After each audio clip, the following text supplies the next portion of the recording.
Hello guys, how are you? I'm Hardeep Singh. Welcome back to your own YouTube channel. IELTS updates and recent exams. For more updates related to recent IELTS exam writing test topics, listening, reading, practice test, and speaking, you can guesswork.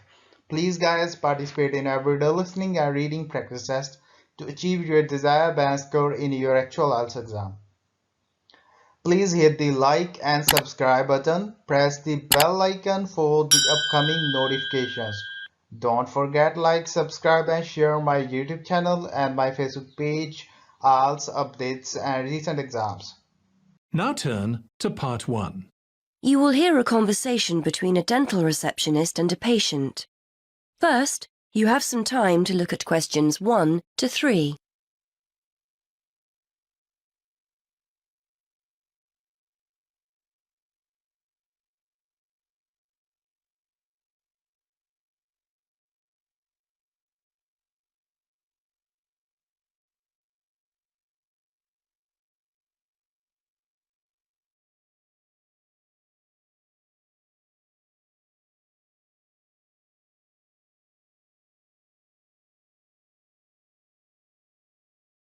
Now we shall begin.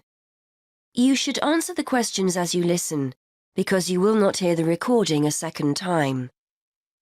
Listen carefully and answer questions 1 to 3. Hello, Mr. Budley. Is that your treatment finished for today? Yes, I've just had the X-ray for now. The dentist asked me to make another appointment to have one out, and then to get my teeth cleaned. OK, let's have a look at what's available. I've got a couple of free slots next week on the 16th. That's the Wednesday. Monday and Tuesday are completely full, I'm afraid. Isn't there anything sooner than that? I'm in a lot of pain. Nothing this week? I'm afraid not. We're very busy this week. One of the dentists is away on holiday, so we're a little short-staffed. If someone cancels, I'll give you a call. But for the time being, shall I book you in for the 16th? We have a free slot at 1:30 and another one at 3:30. OK. Can you book me in at 3:30? Let me make a note of that. Oh, hang on. I can't make 3:30. I've got a meeting at 4 and I'll never get back in time. It'll have to be 1:30. Before you hear more of the conversation, you have some time to look at questions 4 to 10.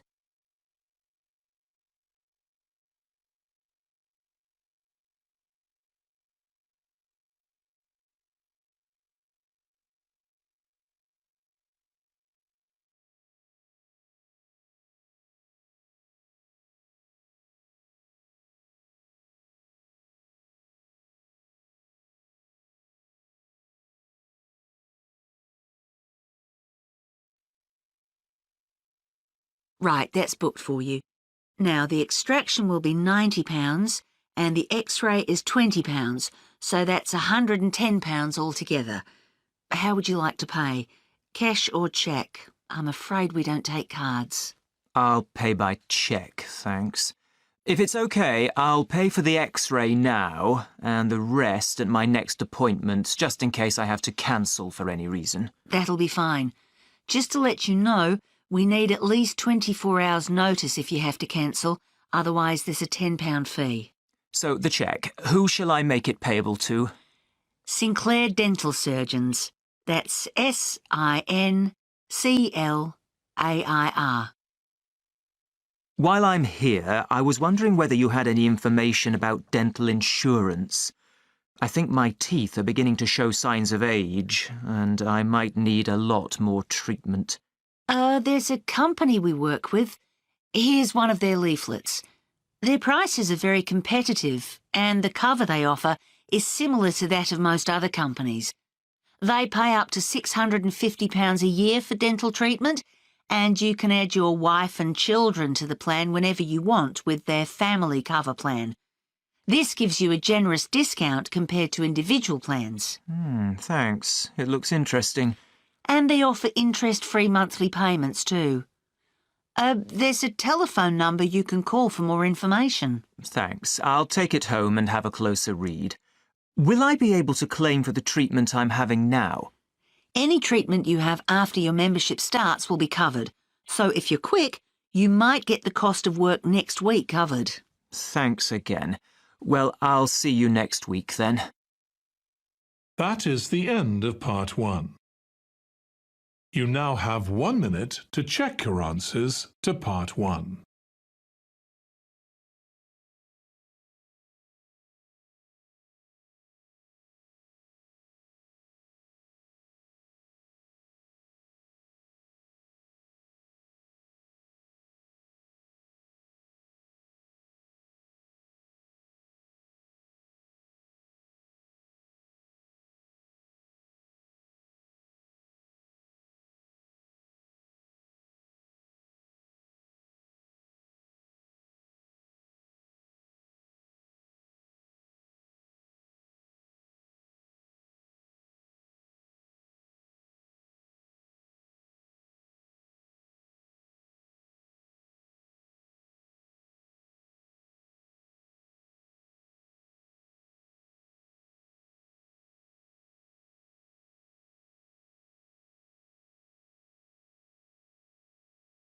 Part 2. You will hear a presenter on a radio show. The presenter is talking to the organizer of an arts festival. First, you have some time to look at question 11 to 17.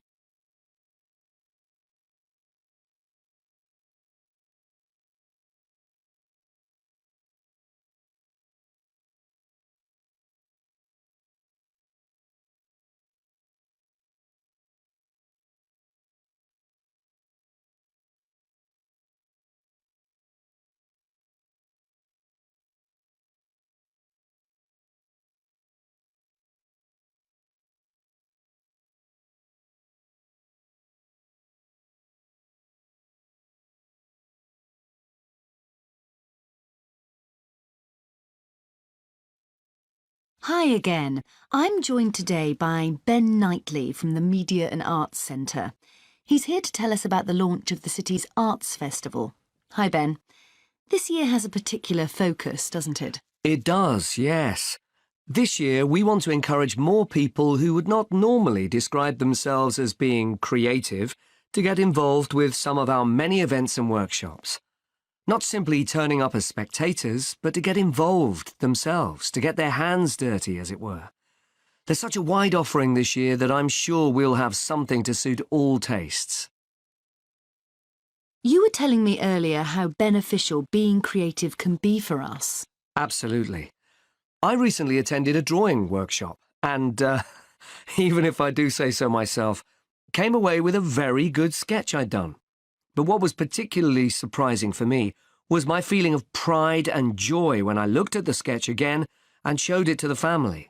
It really took me back to the feelings I had as a youngster when I'd made something. I realized that, even as an adult, we can get just as much pleasure and happiness from creative activity. Actually, research has shown that the more we allow ourselves to be creative, the happier we feel. And the more positive our frame of mind, the more creative and the more curious we become about the world we live in. Well, you've certainly persuaded me. So what kind of events can we look forward to?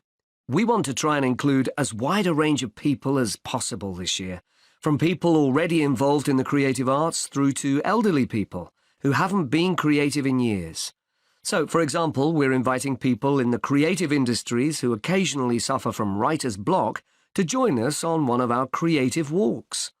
Walking has been proved to aid creative thinking, and we're running a series of walks during the spring and summer around some of the many beauty spots in and around the city. Then there's our knitting program. We're working with schools in the area to invite grandparents in to teach kids how to knit. It's a great opportunity to bridge the generation gap and rekindle that interest in knitting you may have forgotten about. We also aim to inspire and support people without jobs through a series of free courses, starting with creative writing workshops. These courses will give them an insight into the basic ingredients of a good short story and help participants get their ideas into shape. And for anyone out there who is looking for the chance to explore their creative side, come along to our printmaking workshops. You'll have the chance to study some fantastic prints by local artists, explore different print processes, and take home a print of your own to hang on a wall. Before you hear the rest of the radio show, you have some time to look at questions 18 to 20.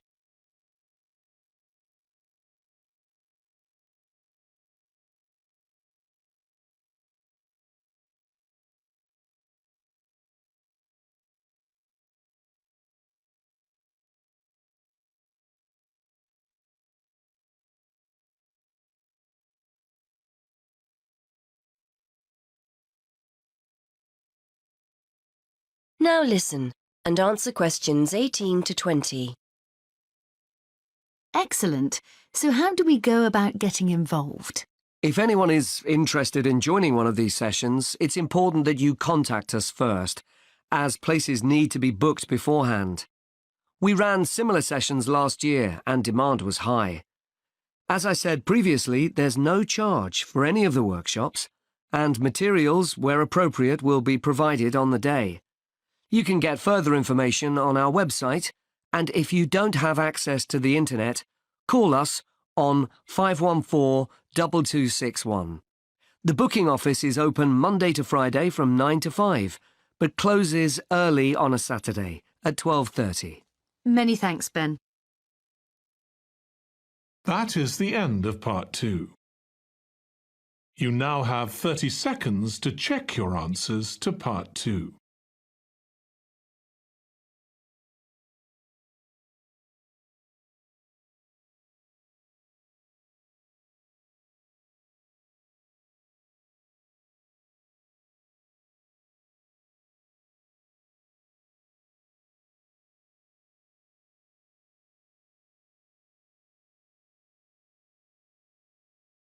Part 3. You will hear a conversation between two university students about transferring to a different course. First, you have some time to look at questions 21 to 26.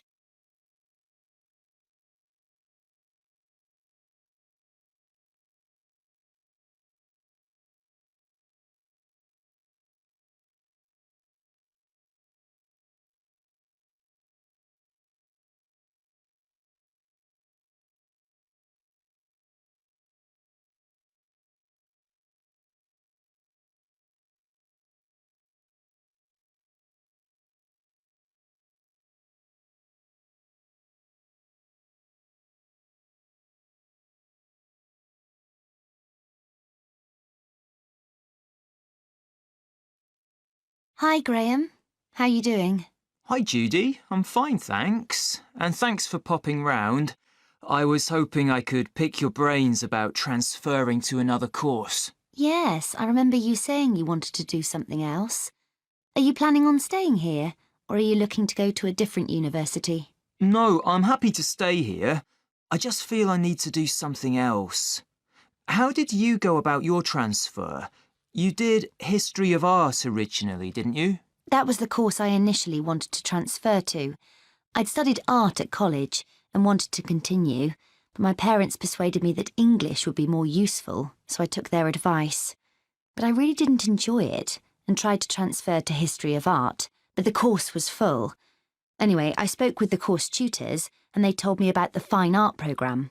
They thought I had the talent to do it, so that was that. I see. How did your parents take the news?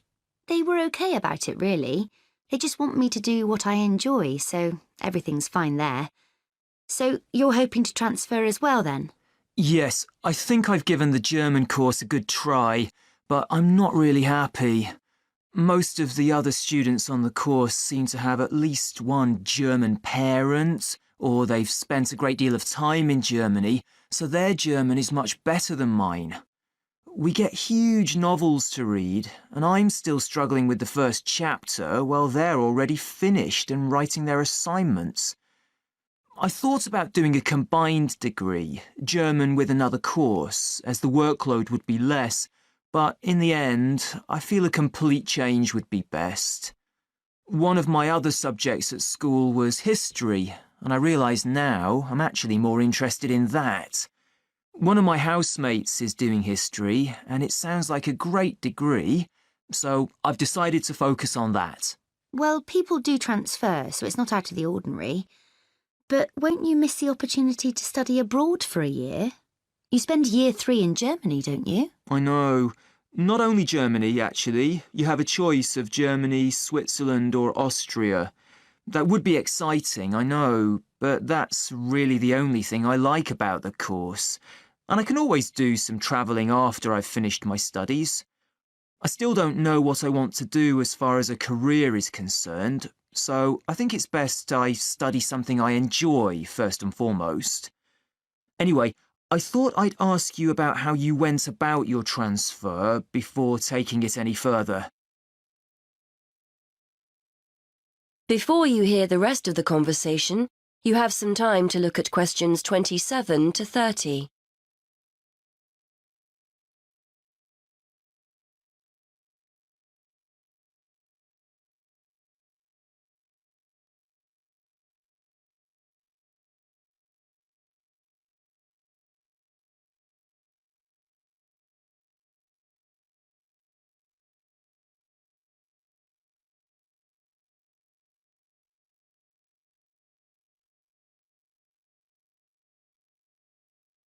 Now listen and answer questions 27 to 30. Well, the first thing you have to do is make sure you're clear in your own mind why you want to transfer. You'll need to persuade people that it's a good idea, so get your arguments clear. Then, I'm sure you've already done this, but check what the entry requirements are for history and whether you've got the necessary qualifications. They might be more flexible now you're actually here, but you need to show them you'd be able to keep up with your studies. Well, I've got history qualifications, so I'm hoping that won't be a problem. Who do I have to speak to? Well, they always tell you to speak with your course tutor first, in case there's a way of making the course you're on more appealing to you. But it sounds like you've definitely decided to get out, so I'd go to the careers service next, just to make sure there aren't any restrictions on transferring. It shouldn't be a problem, but it's best to check first. And then there's your funding. I'm no expert, but I would imagine this won't be a problem. German's a 4-year course and history is 3, so you could just start from year 1 next September. If the careers service think it's okay and there are no funding problems, go and speak to the admissions tutor in the history department, just to see if they're happy with your qualifications and if there are places. OK. Well, I'm hoping it'll be OK. I'm planning to transfer at the beginning of next year rather than halfway through this year. Yes, hopefully it'll be all right. If they accept you, it's pretty straightforward after that. It's not like you're going to another university. You just have to complete a form. I think it's called an internal transfer form. Your current head of department and the one for the course you're transferring to have to add their signature as well, and that's it. Well, thanks for that, Judy. I'd better start making my case for transferring, I suppose. That is the end of part 3. You now have 30 seconds to check your answers to part 3.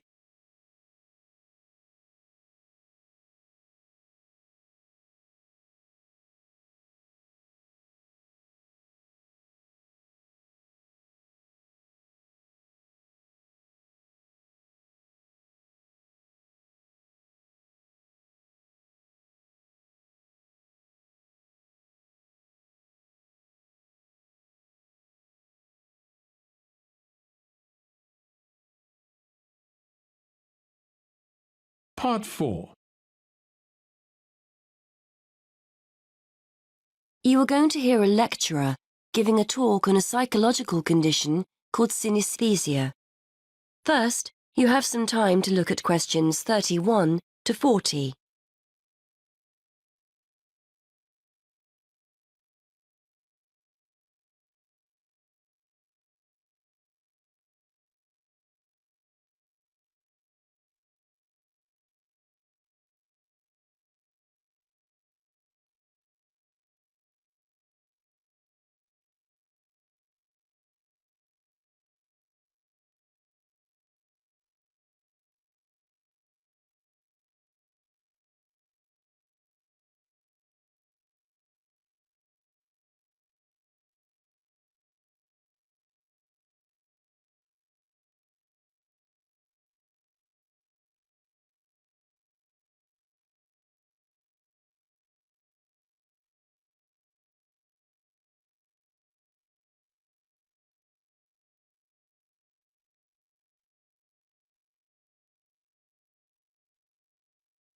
Now listen and answer questions 31 to 40.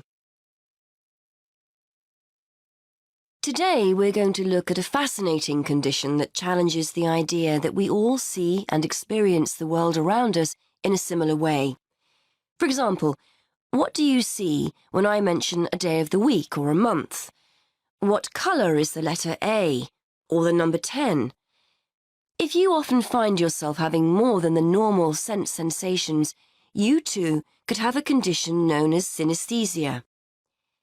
Synesthesia is a harmless but fascinating condition which is often described by psychologists as the joining of the senses. We normally experience our senses individually, so we see a colour or hear a word, whereas people with synesthesia will find two or more senses being stimulated at the same time by a single stimulus. Some people will see or feel a colour when they hear a sound. Others will experience a taste or smell when another sense is stimulated. This happens automatically. The sensation can't be managed. People often go through life unaware that they have the condition.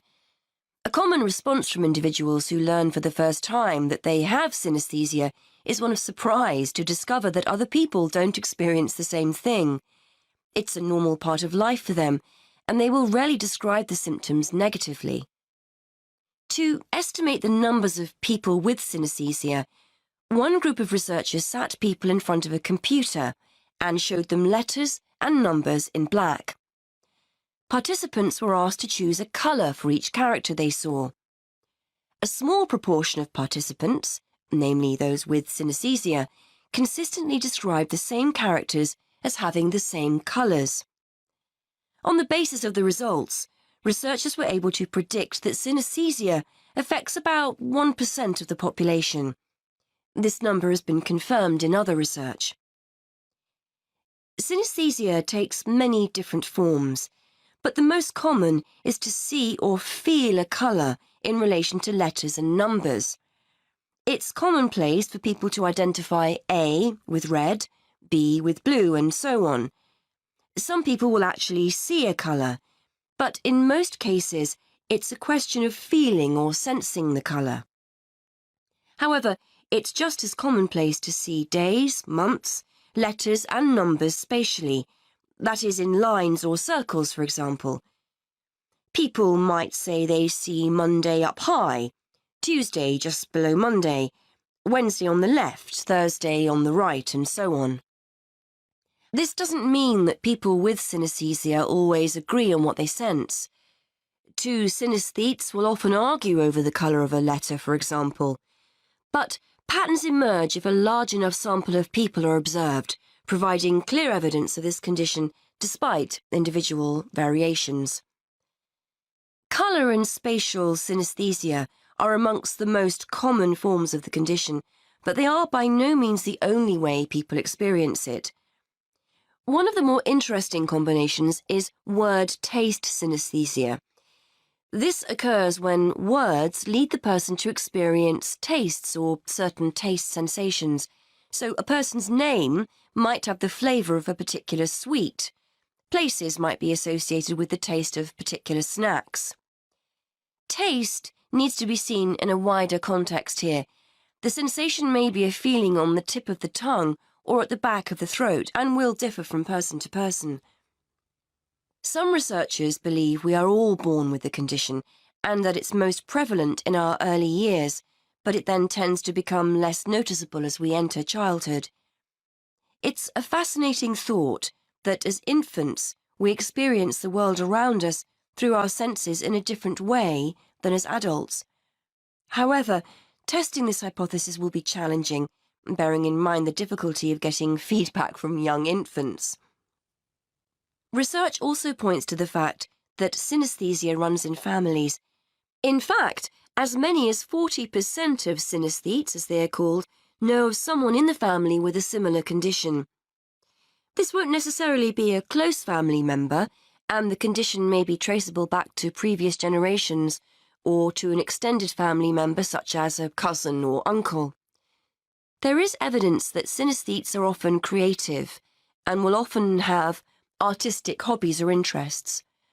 Researchers think this is not necessarily because synesthesia makes them naturally more talented in this area, but the fact that they have multiple sensory experiences generates an interest in, for example, art or music.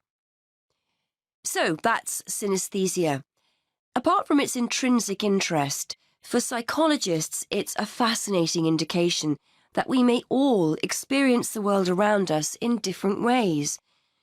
Once upon a time, these findings would have been regarded as highly subjective, lacking evidence, and not of any scientific worth. However, we now have a much greater interest in how the brain helps us make sense of the world, and the study of synesthesia is one way for us to discover more about this. That is the end of part 4. You would now have 10 minutes to transfer your answers to the answer sheet. So guys, don't forget like, subscribe and share my YouTube channel and my Facebook page, IELTS updates and recent exams. For more updates related to recent IELTS exam writing test topics, listening, reading, practice test and speaking, you cut guesswork.